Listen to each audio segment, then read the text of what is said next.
আসসালামু আলাইকুম রহমতুল্লাহ। Hello viewers, অষ্টম শ্রেণীর শিক্ষার্থী বন্ধুরা, আশা করি ভালো আছো। ম্যাথ রুকিয়া জোন অনলাইন শিক্ষা পরিবার পক্ষ থেকে তোমাদের সবাইকে স্বাগতম।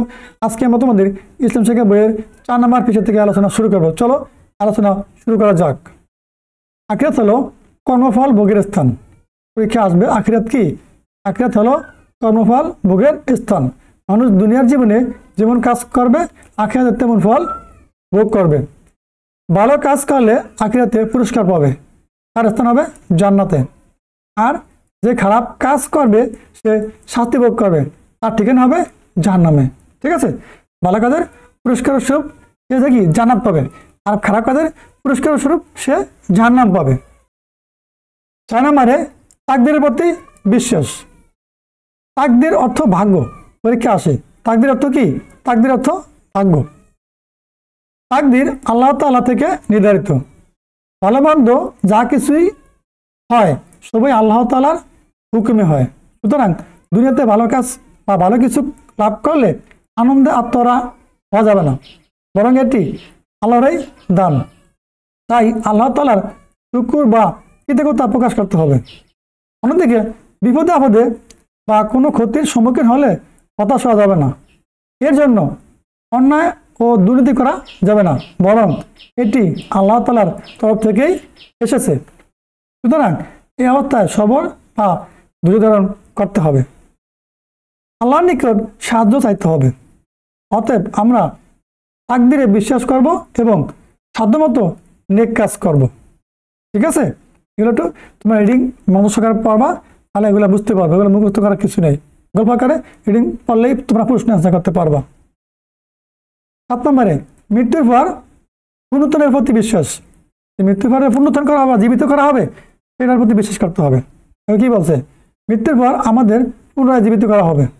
দুনিয়ার প্রথম মানব হযরত আদম আলাইহিস সালাম থেকে কিয়ামত পর্যন্ত যত মানুষ আসবে সকলকেই আল্লাহ তাআলা জীবিত করবেন। বলছে কে? এটা প্রশ্ন আসে যে দুনিয়ার প্রথম মানবকে? হযরত আদম আলাইহিস সালাম, আমাদের আদি পিতা। ঠিক আছে? সেখান থেকে শুরু করে যত মানুষ কিয়ামত পর্যন্ত যত মানুষ পৃথিবীতে আসবে সবাইকে আবার একত্রে কি জীবিত করা হবে। একে বলা হয় পুনরুত্থান। এ সময় সবাই হাসরের ময়দানে সমবেত হবে। আল্লাহ তাআলা সেদিন প্রত্যেকের নিকট নিজ নিজ আমলের হিসাব চাইবেন। আমাদের সেদিন তার নিকট জবাবদিহি করতে হবে। আল্লাহ তাআলা সেখানে পাপ পুণ্যের ওজন করবেন, মানে কি হিসাব নেবেন। তিনি হবেন একমাত্র বিচারক। অতঃপর ভালো কাজের পুরস্কার ও মন্দ কাজের জন্য শাস্তি দেওয়া হবে। উল্লেখিত 4টি বিষয়ের প্রতি বিশ্বাস করা অপরিহার্য। এগুলোর প্রতি আন্তরিক বিশ্বাস, মৌখিক স্বীকৃতি তদনুযায়ী আমল করলে আমরা প্রকৃত মুমিন হতে পারবো। তাহলে ইমানের মূল বিষয় 7টি, পরীক্ষা আসে, খেয়াল রাখবা। ঠিক আছে? ইমান আনার শুভ পরিণাম। ইমান আল্লাহর একটি বড় নিয়ামত। ইমান কি? ইমান আল্লাহর একটি বড় কি নিয়ামত, খেয়াল রাখবা। ইমানের মাধ্যমে মানুষ দুনিয়া ও আখিরাতে কল্যাণ লাভ করতে পারে। মুমিন ব্যক্তি দুনিয়াতে শ্রদ্ধা, সম্মান, কল্যাণ ও সাফল্য লাভ করেন। সকলেই তাকে ভালোবাসে। আল্লাহ তাআলা বলেন, আর সম্মান তো কেবল আল্লাহ, আর রাসূল এবং মুমিনদের জন্যই। সূরা আল মুনাফিকুন আয়াত 8। মুমিন ব্যক্তি আল্লাহ ও তার রাসূলের প্রিয় পাত্র। যে ব্যক্তি মুমিন সে কি? মুমিন ব্যক্তি আল্লাহ ও তার রাসূলের প্রিয় পাত্র। আল্লাহ তাআলা মুমিনদের ভালোবাসেন। আল্লাহ তাআলা কি করেন? মুমিনদের ভালোবাসেন। আখিরাতে তিনি মুমিনদের চির শান্তির জান্নাত দান করবেন। আখিরাতে মুমিনদের চির শান্তির জান্নাত দান করবেন। মুমিনগণ সেখানে চিরকাল থাকবেন, জান্নাতে সকল নিয়ামত ভোগ করবেন। আল্লাহ তাআলা বলেন,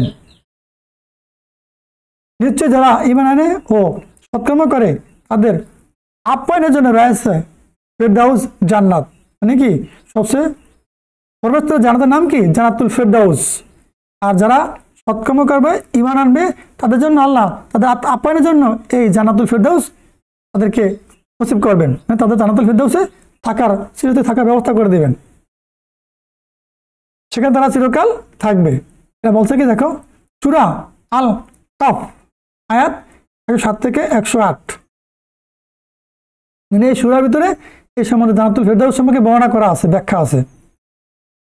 আমরা ঈমানের প্রতিটি বিষয় সম্পর্কে ভালোভাবে পড়ব, এ সম্পর্কে জানব এবং দৃঢ়ভাবে বিশ্বাস করব, অতঃপর এগুলো অনুসরণ করে নিজ জীবন গড়ে তুলব। আমরা সবসময় নেক কাজ করব, কখনো অন্যায় অত্যাচার করব না। তবে আমরা দুনিয়া আখিরাতে শান্তি ও সফলতা লাভ করতে সক্ষম হব। দেখো এখানে কিছু কাজ কথা বলছে, এই যে কাজ কি বলছে, ঈমানের 7টি বিষয় লিখে একটি পোস্টার তৈরি করে শ্রেণীকক্ষে উপস্থাপন করবে। ঈমানের 7টি বিষয় তোমরা এগুলো রিডিং পড়লেই পারবা। 6 নম্বরে ঈমানের 7টি বিষয়ের বিবরণ বাড়ি থেকে খাতায় লিখে এনে শিক্ষককে দেখাবা। পারবা না? অবশ্যই পারবা। 9 নম্বরে দল বিভক্ত হয়ে ঈমানের কি কি শুভ পরিণাম রয়েছে তার একটি তালিকা তৈরি করে এটি উপস্থাপন করবে। একদম সহজ, তোমরা এগুলো সবাই পড়ার পরে এই তোমরা প্রশ্ন খাতা নিজের মতো করে লিখবে, ঠিক আছে? এগুলো মুখস্থ লেখা কোনো প্রশ্নই আসে না। আর এগুলো মুখস্থ লেখলেও মুখস্থ লিখতে পারবে না, পরীক্ষা হলে মনে থাকবে না। জন্য কি গল্প আকারে ভালোভাবে বুঝে পড়তে হবে। তারপরও পর্যায়ক্রমে আমরা এই সমস্ত কাজের সমাধান নিয়ে আসবো, ঠিক আছে? দেখো পার্ট 2, নিফাক পরিচয়। নিফাক শব্দের অর্থ ভণ্ডামি, কপটতা, প্রতারণা, দ্বিমুখী নীতি ইত্যাদি, ঠিক আছে? এবার পরীক্ষা আসে নিফাক কি, অথবা নিফাক শব্দের অর্থ কি? নিফাক শব্দের অর্থ কি? ভণ্ডামি, কপটতা, প্রতারণা, দ্বিমুখী নীতি, ঠিক আছে? দ্বিমুখী নীতি মানে কি? মুখে কথা বলে তা বাস্তবায়ন করে না। ইসলামী পরিভাষায় মুখে ঈমানের স্বীকার ও অন্তরে অবিশ্বাস করাকে নিফাক বলা হয়। নিফাক কাকে বলে? ইসলামী পরিভাষায় মুখে ঈমানের স্বীকার করে অন্তরে অবিশ্বাস করাকে নিফাক বলে। যে ব্যক্তি এরূপ করে তাকে বলা হয় মুনাফিক। খেয়াল করো, যে ব্যক্তি নিফাক করে তাকে কি বলা হয়? মুনাফিক। মুনাফিকেরা সাধারণত সামাজিক ও পার্থিব লাভের জন্য এরূপ করে থাকে।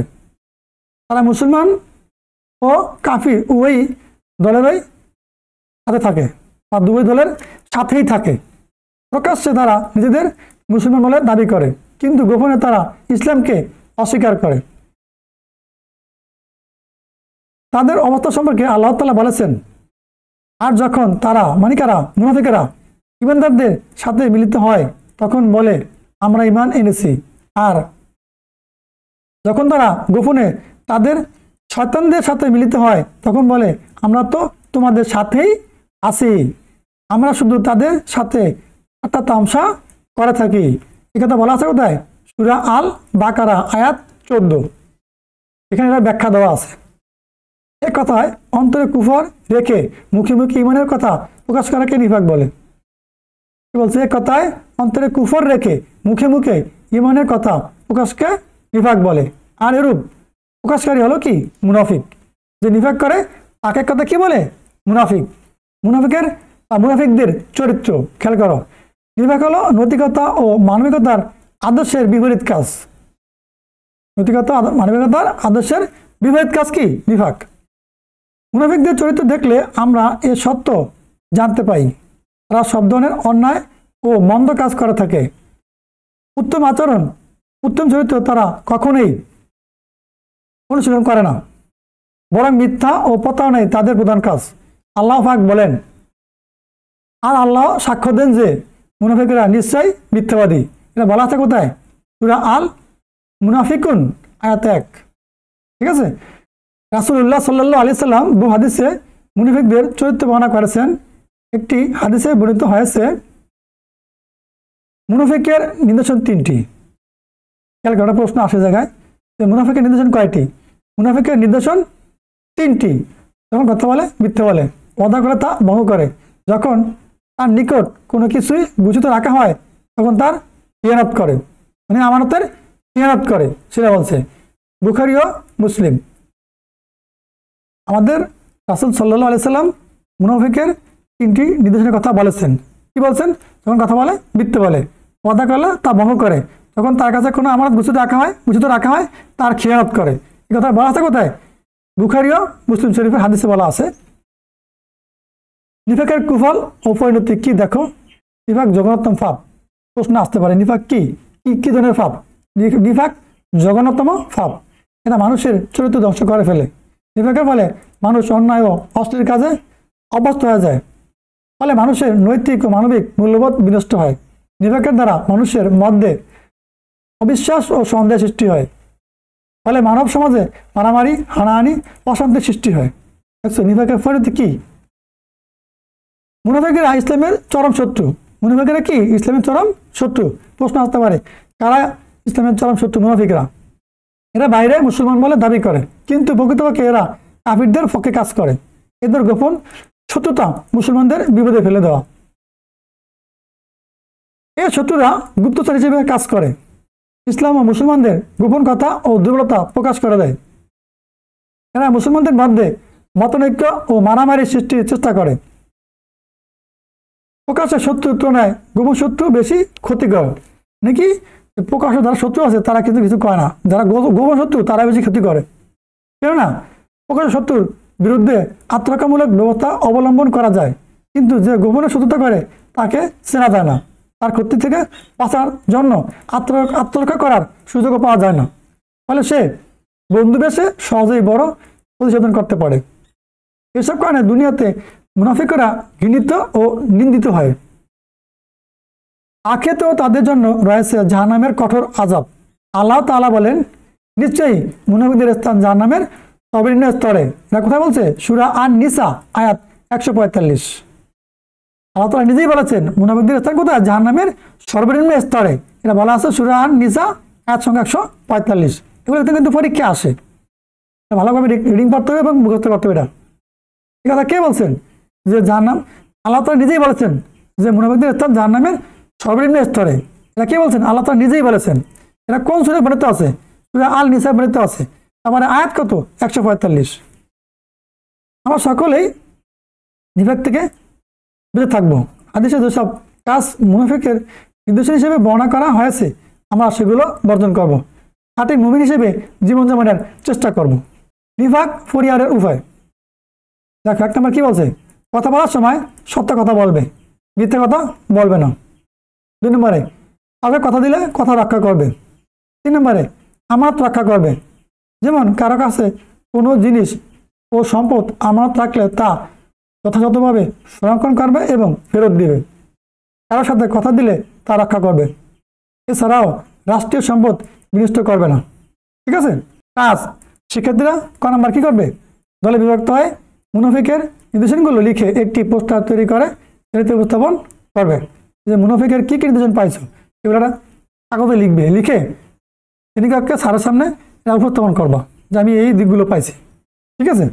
6 নম্বরে মুনাফিকের কুফল ও পরিণতি সম্পর্কে 10টি বাক্য লিখে শিক্ষককে দেখাবে। তারপরে কি মুনাফিকের কুফল এবং যে মুনাফিকের যে কি পরিণতি হবে সে সম্পর্কে 10টা লাইন লিখবা, ঠিক আছে? শিক্ষককে দেখাবা। আশা করি অবশ্যই পারবা। তারপরও এই সমস্ত কাজের পরবর্তীতে আমরা পর্যায়ক্রমে আবার সমাধান নিয়ে আসবো। ঠিক আছে? ভালো থাকো। আর আমাদের ম্যাথ রুকিয়ার জোন ইউটিউব চ্যানেল এবং ফেসবুক পেজের তাদের থেকে তোমাদের ধারাবাহিক সকল বিষয়ের ক্লাসগুলো এখান থেকে দেখে নাও। ভালো থাকো, আমাদের সাথে থাকো। আল্লাহ হাফেজ।